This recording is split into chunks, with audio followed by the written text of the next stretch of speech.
उस पर ही Indian CM Yogi Adityanath ने ये कहा कि भाई जैसे हम किसी को मिलते हैं तो राम राम कहते हैं, वैसे ही अगर कोई आतंकवादी मिले तो उसे हम राम नाम सत्या भी करना जानते हैं। पॉपुलर लिबरेशन आर्मी ने एक प्रेस रिलीज निकाली, प्रेस रिलीज आपके सामने यहाँ पे अवेलेबल है।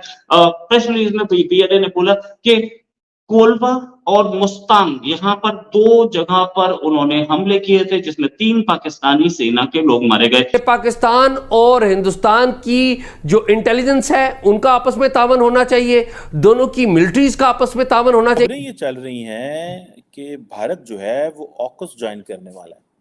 मुंबई का इल्जाम हम पर लगा, पार्लियामेंट का इल्जाम हम पर लगा। ये ज़हन में रखें कि अगर इंडिया ऑकस ज्वाइन करता है, जो कि जिसको Australia, United kingdom and America जो हैं इन्होंने एक समझें कि एक अनअनाउंस किस्म की एक ट्राइलैटरल सिक्योरिटी पार्टनरशिप है। जो भी दहशतगर्द होंगे, हम जैसे मिलते हैं ना, वो हिंदू आपस में जब मिलते हैं वो कहते हैं राम राम, वो कहते हैं अगर कोई दहशतगर्द होगा जिसे वो आतंकवादी कहते हैं उसे हम राम राम सत्य भी करेंगे।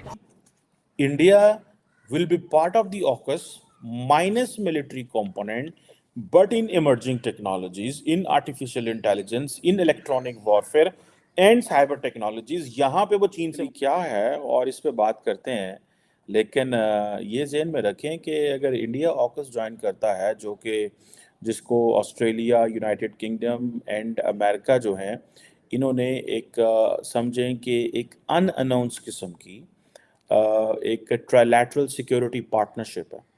और इसका जो मकसद है वो कहते हैं जी कि हम तमाम हुकूमतें जो हैं वो एक दूसरे को सपोर्ट करना चाहते हैं सिक्योरिटी एंड डिफेंस इंटरेस्ट में, और एक लॉन्ग टर्म रिलेशनशिप बिल्ड करना चाहते हैं, एक डीपर इंफॉर्मेशन शेयरिंग करना चाहते हैं टेक्नोलॉजिकल स्पेक्ट्रम में, डिफेंस रिलेटेड साइंस में, सप्लाई चेन के अंदर। मुझे ऐसा लगता है कि ये जो सप्लाई चेन है, इंडस्ट्रियल बेस मजबूत करनी है, ये सारी चीज़ें they are part of that, but in fact ये है एक मिलिट्री ब्लॉक बनाना है अगेंस्ट चाइना। इंडिया इसको अवॉइड कर रहा है। ये जो है वो अगर आपको याद हो, क्वाड भी एक ऐसा मल्टीलैटरल फोरम है, क्वाड्रिलैटरल सिक्योरिटी डायलॉग, जिसमें इंडिया, अमेरिका, ऑस्ट्रेलिया और जापान है। जापान एंड इंडिया को ऑकस में नहीं डाला गया, और ये वो जो फाइव आइज इंटेलिजेंस अलायंस के जो 3 बड़े मेंबर हैं, अमेरिका, ऑस्ट्रेलिया और ये, इनको जो है वो ये इसका हिस्सा बने। कनाडा को भी नहीं डाला, न्यूजीलैंड को भी उस तरह नहीं डाला। अब ये क्वेश्चन आ रहा है कि जो ऑकस के डिफेंस मिनिस्टर हैं वो डिस्कशंस शुरू करना चाहते हैं स्टार्टिंग फ्रॉम दिस मंडे, ये जो अभी कल था, कि अभी जनाब जो जिसे कहते हैं ना पिलर 2 इस सिक्योरिटी पैक्ट का, कि जी लोगों को कहें जी आएं। पॉपुलर लिबरेशन आर्मी ने एक प्रेस रिलीज निकाली, प्रेस रिलीज आपके सामने यहाँ पे अवेलेबल है। प्रेस रिलीज में पीएलए ने बोला कि कोलवा और मुस्तांग यहाँ पर 2 जगह पर उन्होंने हमले किए थे, जिसमें 3 पाकिस्तानी सेना के लोग मारे गए।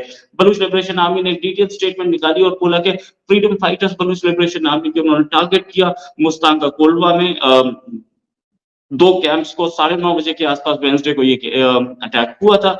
मराव एरिया और मुस्तांग में भी अटैक हुआ, राइट। और ये भी बोला कि बीएलए फाइटर्स ने जिन्होंने टारगेट किया था वो हैवी वेपनरी के साथ किया, 2 अलग-अलग उसमें 2 अलग-अलग लोकेशंस पे, मराव एरिया मुस्तांग में और कोलवा में कोई एरिया का नाम नहीं दिया गया इसमें।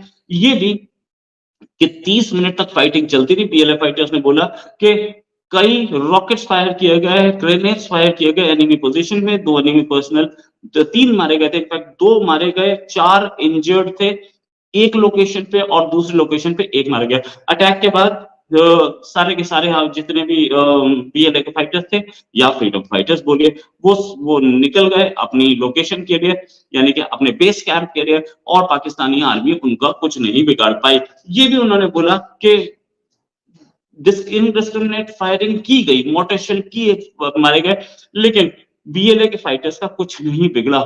बीएलए फाइटर्स ने सक्सेसफुली अपना मिशन कंप्लीट किया, और ये बोला कि बीएलए फाइटर्स टारगेट वो सिखाक एरिया कोलवा, वहां पे 1 आदमी मारा गया। ये पूरी जीएन बलूच की प्रेस कॉन्फ्रेंस है, प्रेस रिलीज है, और जीएन ने ये भी बोला कि बलूच मदरलैंड के से जब तक पाकिस्तानी सैनिक यानी कि स्पेशल फोर्सेस नहीं हट जाती तब तक हमारी ये लड़ाई जारी रहेगी। अब आते हैं दूसरी खबर पे। ईद के मौके पर रमजान के खत्म होने पे ईद के मौके पर यूएई की अथॉरिटीज ने 275 पाकिस्तानियों को रिलीज किया जेल से। अब ये जेल में क्या कर रहे थे? ये जेल में इसलिए थे कि ये लोग भाग जाते हैं वहां यूएई बिना किसी प्रॉपर डॉक्यूमेंट्स के, ये वहां नौकरी करते हैं और वहां वाले उन्हें पकड़ के जेल में डाल देते हैं। कुछ चोरी करते हुए पकड़े जाते हैं, कुछ इलीगल हरकतों में पकड़े जाते हैं। ये सब जेल में इसलिए थे। पाकिस्तानी जो हरकत, सबसे ज्यादा क्राइम रेट पाकिस्तान का है।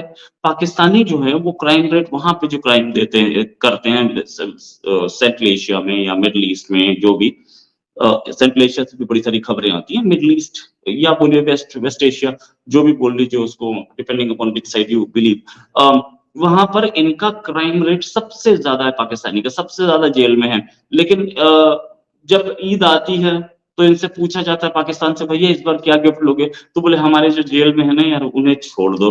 वो ये जेल में रहने, जेल बहुत पसंद है इन सबको, पाकिस्तानियों को।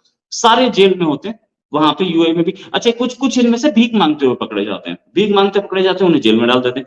ये चाहते हैं कि हम नौकरी करने जा रहे हैं, अपने अड़ोसी पड़ोसियों को बताते हैं कि हम नौकरी करने जा रहे हैं, हम वहां जाकर नौकरी करेंगे और नौकरी करके वापस आएंगे, पैसा कमा के लाएंगे, वहां जाके भीख मांग के। दोस्तों, मुझे उम्मीद है कि ये वीडियो आपको पसंद आया होगा। वीडियो पसंद है तो प्लीज़ हमारे यूट्यूब चैनल को जरूर सब्सक्राइब कीजिए। इसी प्रकार का भविष्य में वीडियो देखने के लिए चैनल को सब्सक्राइब कीजिए। हमारे इस यूट्यूब चैनल पे आपको इससे भी ज़्यादा इंटरेस्टिंग वीडियो भविष्य में देखने को मिलता रहेगा। तो प्लीज़ हमारे यूट्यूब चैनल सोच टाइम्स को सब्सक्राइब कीजिए, वीडियो को लाइक कीजिए, इस वीडियो को अपने दोस्तों के साथ जरूर शेयर कीजिए। नमस्कार, फिर मिलेंगे अगले